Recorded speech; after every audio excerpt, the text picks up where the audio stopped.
Halo, salam dari Swito Universal. Apa kabar semuanya? Di video kali ini kita akan bahas mengenai gap year, plus minusnya itu apa.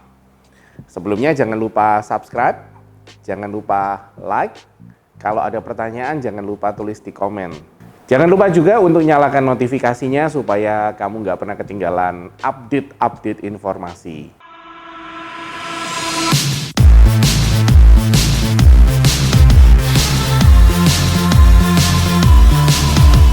Apa sih gap year itu? Gap year itu gini, simple.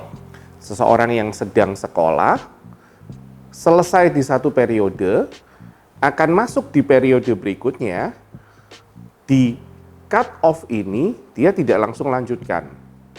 Atau seseorang yang baru masuk sekolah, baru setengah atau seperempat, atau bahkan baru tahun pertama, atau bahkan baru semester pertama, kemudian dia merasa, saya nggak bisa langsung masuk di semester kedua, saya nggak bisa langsung masuk di tahun kedua, saya nggak bisa langsung masuk di tahun ketiga. Dan dia pengen break. Itu yang namanya gap year. Apa sebabnya orang mengambil gap year? Ada beberapa analisa, ada beberapa poin yang kita akan jelaskan. Nanti kita akan jelaskan di poin-poin berikut ini. Biasanya ada 3 poin. Yang pertama adalah financial. Itu yang paling banyak.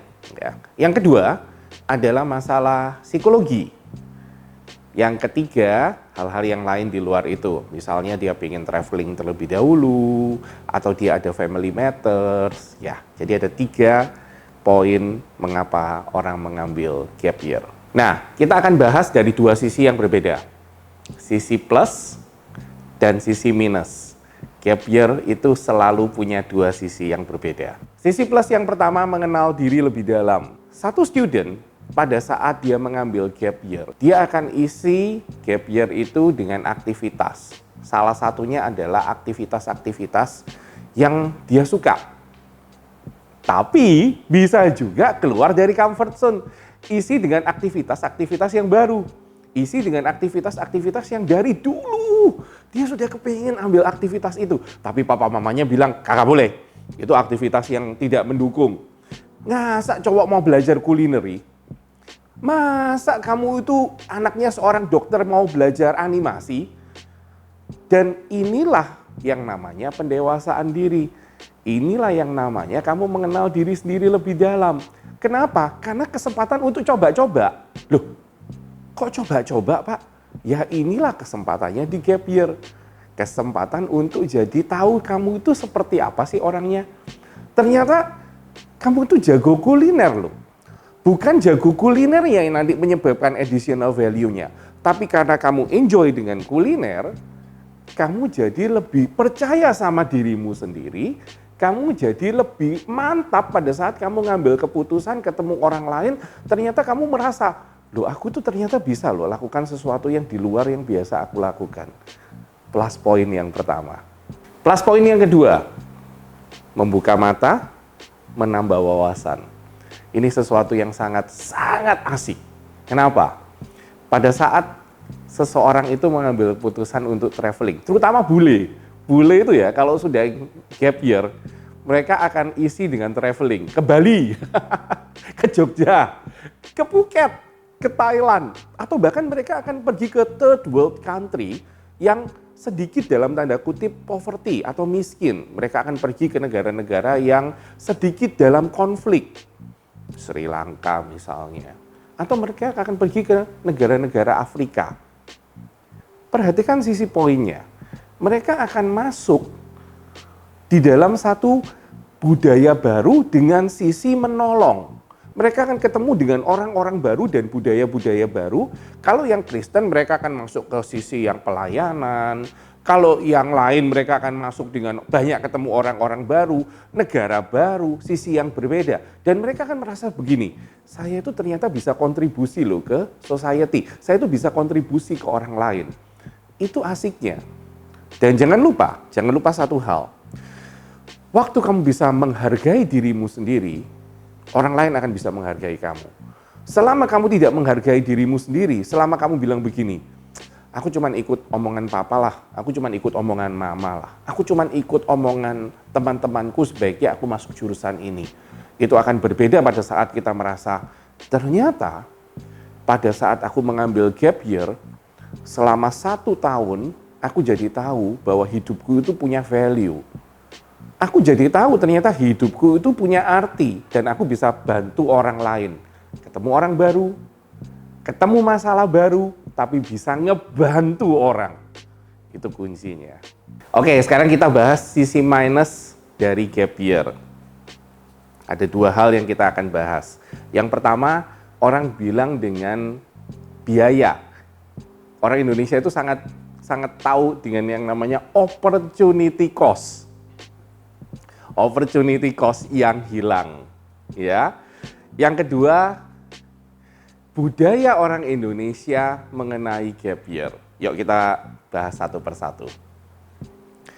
Kita bahas yang pertama dulu, opportunity cost yang hilang.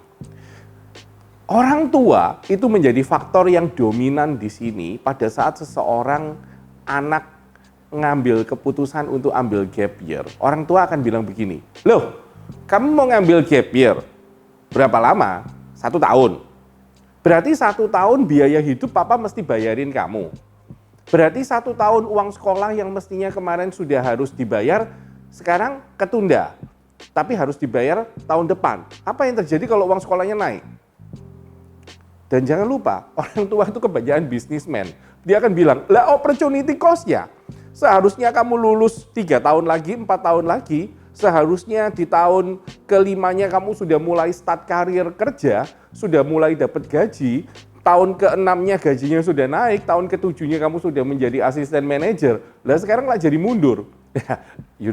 Beberapa orang tua kan sangat opportunity cost seperti itu ya, sangat menghitung. Itulah poin minus yang harus dipertimbangkan oleh seseorang pada saat mau mengambil gap year. Tapi jangan khawatir, nanti saya kasih tahu juga bagaimana cara overcome the problem. Sekarang kita bahas yang kedua. Masih ada related dari yang pertama, budaya Indonesia itu sedikit berbeda. Karena budaya Indonesia pada saat seseorang ketemu dengan orang lain dan berkata begini, loh anakmu kan sudah waktunya lulus ya tahun ini ya. Karena dia tahu anaknya dengan anak dia itu satu generasi. Ke bahasa saya itu satu level, satu rating gitu ya. Jadi anak saya itu sudah selesai. Berarti anak kamu juga mau selesai kan? Ya. Ternyata anaknya ngambil gap year. Dan pada saat anaknya ngambil gap year, dia pulang dia akan bergunjing dengan suaminya atau istrinya. Dia bilang gini, kamu tahu nggak tetangga kita? Kamu tahu nggak saudara kita? Ternyata dia belum selesai loh. Ada anak kita sudah selesai, anak dia belum selesai. Selalu yang dipandang adalah negatif terlebih dahulu. This is not nice, ya. Tapi inilah yang terjadi dengan Indonesia. Indonesia ini kadang-kadang ada negatifnya juga ya. Tapi sekali lagi jangan khawatir, nanti saya kasih tahu bagaimana cara overcome the problem. How to overcome the problem sekarang saya akan kasih tahu. Yang pertama, pada saat seorang orang tua info tentang opportunity cost, sebetulnya orang tua itu tidak punya komunikasi yang baik dengan anaknya. Intinya di kata komunikasi. Kenapa? Karena orang tua selalu berpikir yang terbaik untuk anaknya. They always think the best. Apalagi untuk anak kesayangannya. Nah, seorang anak itu bisa ngomong sama papanya, bisa ngomong sama mamanya, atau kadang-kadang bisa ngomong sama omanya, bisa ngomong sama opanya gitu ya. Atau ngomong sama calon mertua misalnya begitu ya. Selalu ngomong, diskusi bahwa saya ini stres. Saya ini ngalamin deadlock. Saya ini di dalam hidup ini ada yang namanya kepentok. Sudah maksimal. Ya, saya ini butuh sesuatu yang harus keluar dari situasi ini dulu supaya saya bisa ngambil keputusan yang lebih benar. Pada saat kamu lakukan komunikasi, itu ada seni, ada dinamikanya. Karena orang tua itu berbeda budaya, berbeda generasi. Inilah yang namanya the value of a family. Nanti besok-besok kita akan bahas ini di satu sesi khusus nanti, dengan saya akan undang pakarnya.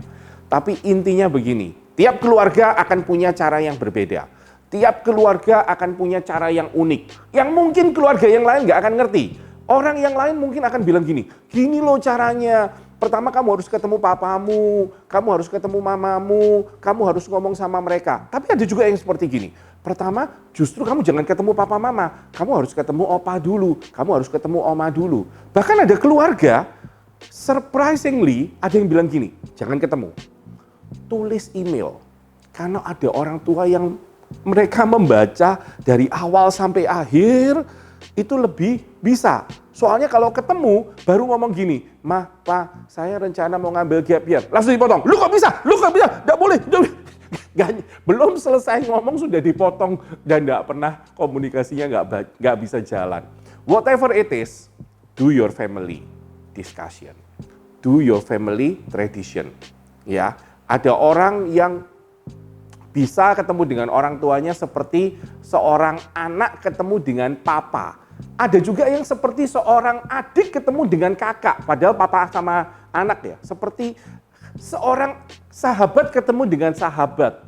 Anak dengan ibunya, dengan mamanya. Kadang-kadang curhatnya itu bisa akrab seperti seorang teman dekat. Nah, kalau sudah itu mah paling enak sudah. Itu mah paling asik udah, paling nyambung gitu. Dan di Indonesia sekarang di budaya yang di tahun 2022 ini, orang tuanya kebanyakan kelahiran tahun 1960, 70, 80-an, itu mereka sudah mulai masuk di generasi yang sudah mulai terbuka untuk komunikasi yang lebih bisa intens sama anaknya. Ingat ya, saya itu termasuk generasi tahun 1970-an. Saya nggak punya handphone dulu, tapi sekarang saya belajar handphone pasti kalah cepat sama anak saya. Tapi minimum saya bisa pakai. Saya bisa pakai aplikasi, saya bisa pakai iPad dan sebagainya. Sama, secara komunikasi juga kita lebih bisa nyambung. Manfaatkan itu. How to overcome the problem, the second one. Bagaimana untuk problem yang kedua, yang berbicara tentang budaya yang dipandang negatif di Indonesia. Nah, satu-satunya cara adalah tutup mata. Satu-satunya cara adalah pura-pura buta, pura-pura tuli. Kenapa? You cannot make everyone happy. Believe me. You cannot make everyone happy. And the point is, you don't have to make everyone happy. Just make yourself happy. That's the point. Nah, itulah sedikit plus dan minus dari mengambil gap year. Jangan lupa share video ini ke teman-teman kamu. Kamu pasti tahu siapa yang harus di-share. Kamu pasti tahu kok. Saudara siapa yang kamu harus share, kamu pasti tahu. Share ke mereka. Supaya apa? Mereka punya encouragement baru. Mereka jadi tahu sisi plus dan sisi minusnya. Oke? Sampai di sini dulu. Salam dari Suito Universal. Kita akan ketemu di video berikutnya.